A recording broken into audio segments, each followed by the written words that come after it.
Welcome to Motag Living Museum.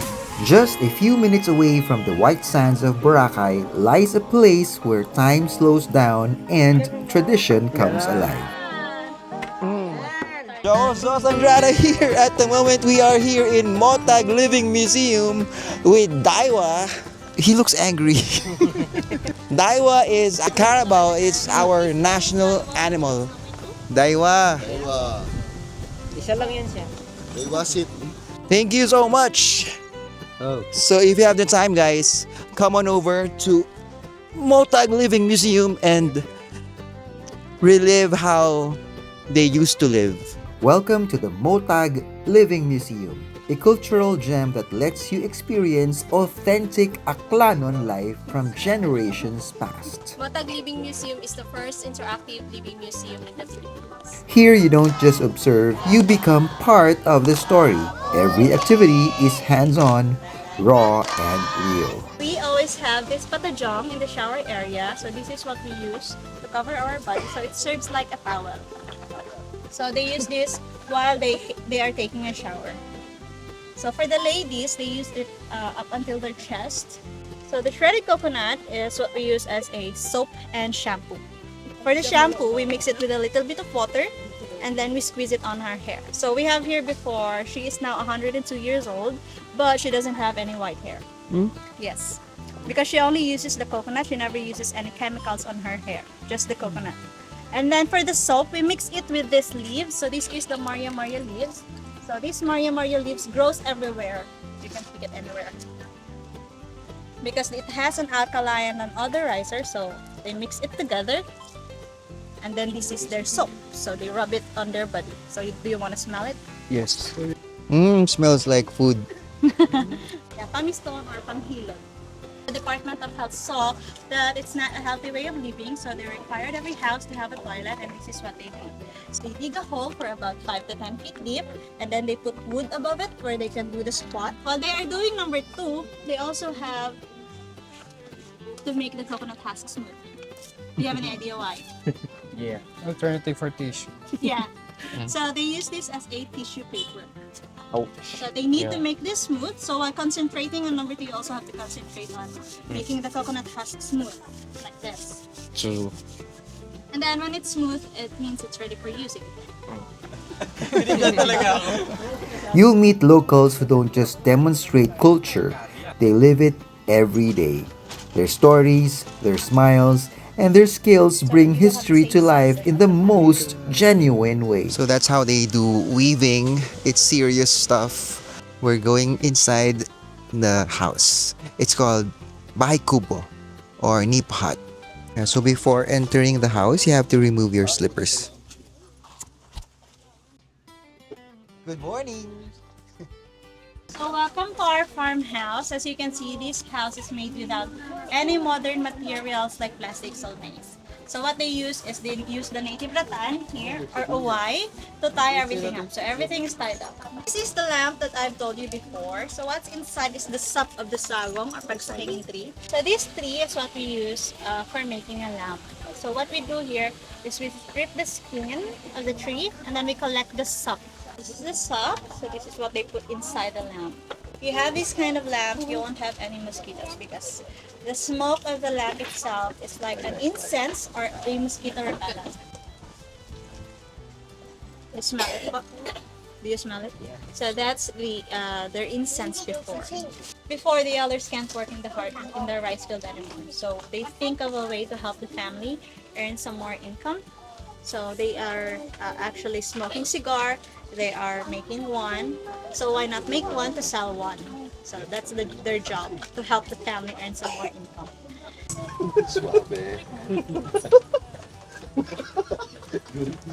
Good item. Goods. Nasaan ang mga plantation dyan? Oh, she wants to try. No. I also like to Solid have- na, solid. Solid siya. So actually, Sorry. they always have the veranda or the kitchen. That's where they entertain their visitors. So they don't let anyone inside the house because this is where they sleep. So this here is the mat or banig. So this is made of baliw palm. Piggy bank. Yeah.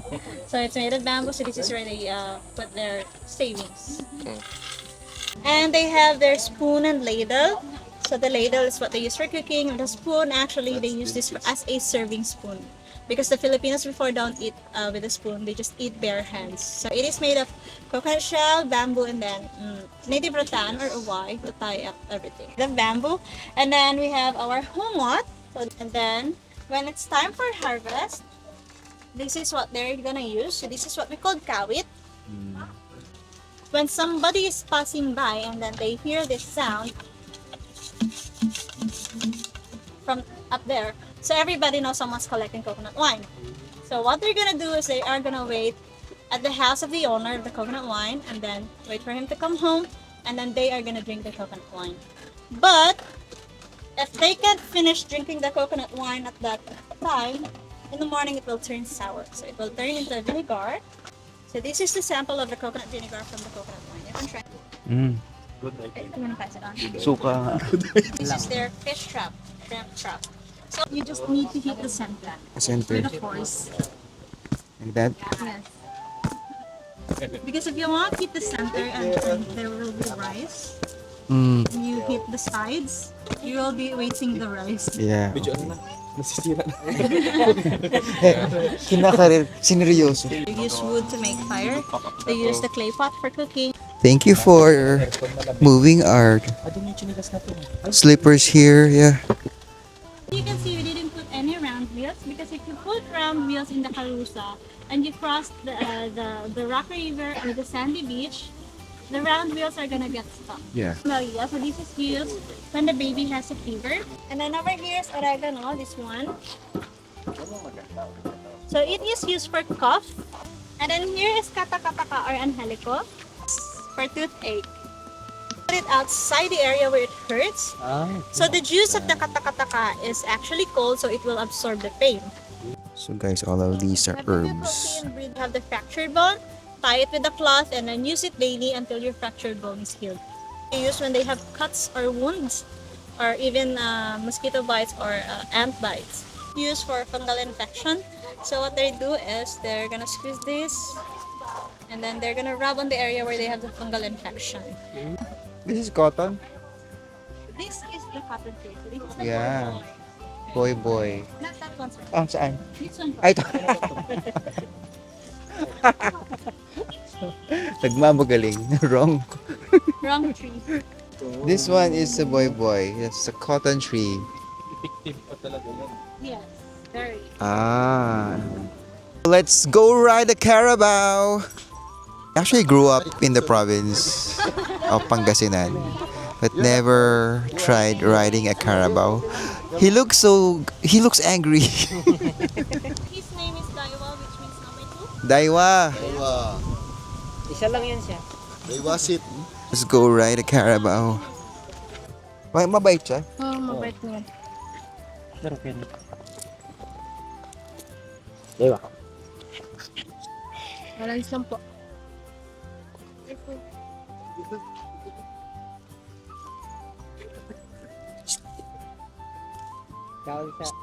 Kain muna siya.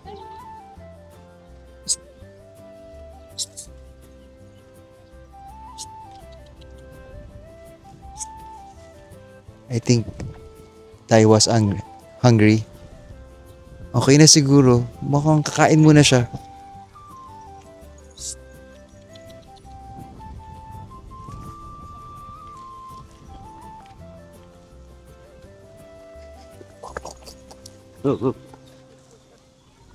Relax na, relax. Hindi kasi even yung ano niya eh, yung surface, yung katawan niya.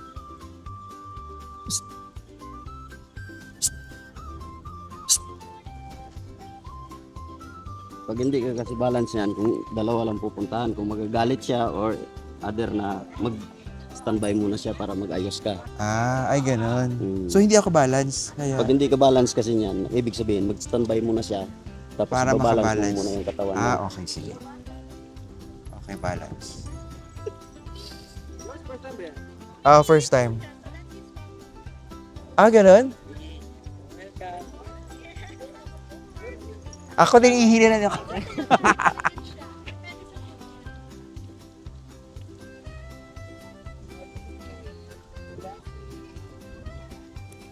Bring it on. Say good. Welcome to Motag Living Museum. Joseph Andrada here. At the moment, we are here in Motag Living Museum with Daiwa. Daiwa is a Carabao. It's our national animal. Thank you so much.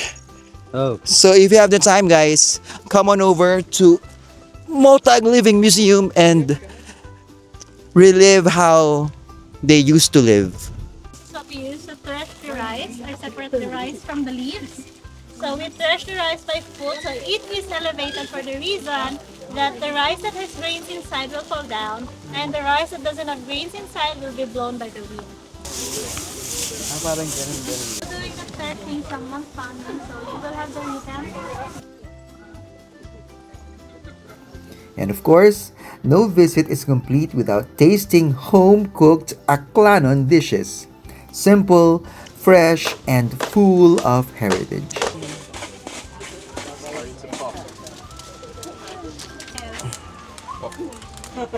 Pop rice.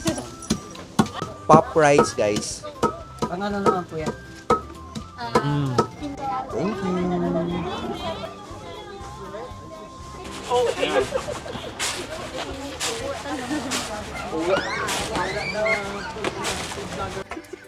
Ano masan? Ganun mo.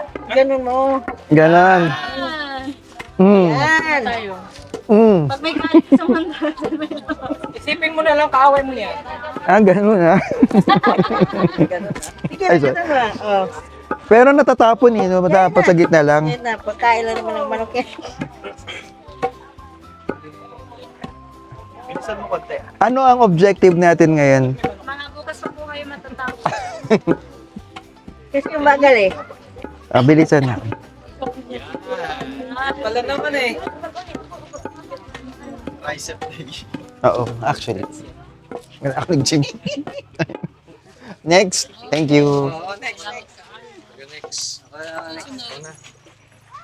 How's the feeling ko? Triceps. Workout. Lemongrass and ginger tea sa labat. Sa labas. Lemongrass and ginger.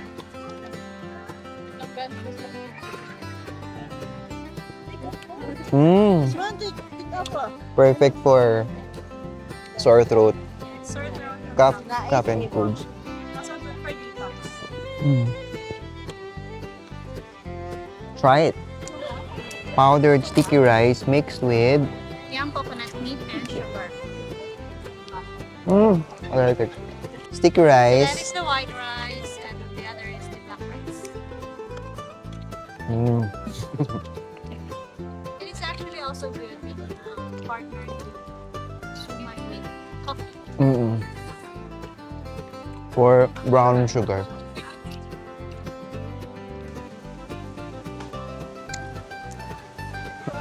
Love it.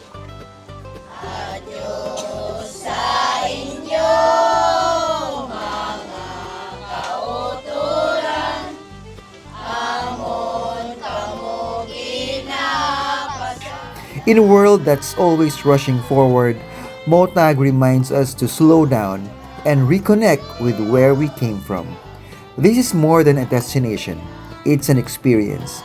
And it's right here in Malay Aklan. This is Boracay at the moment. Bye-bye.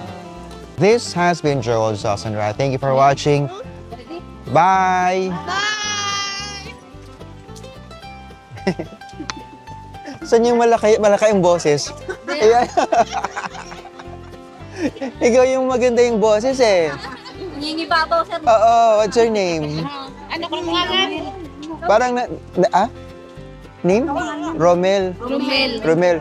Andito kayong lahat. Tapos andun siya. Bye po. Bye-bye. Malay nun. Bye. Thank you. Bye-bye.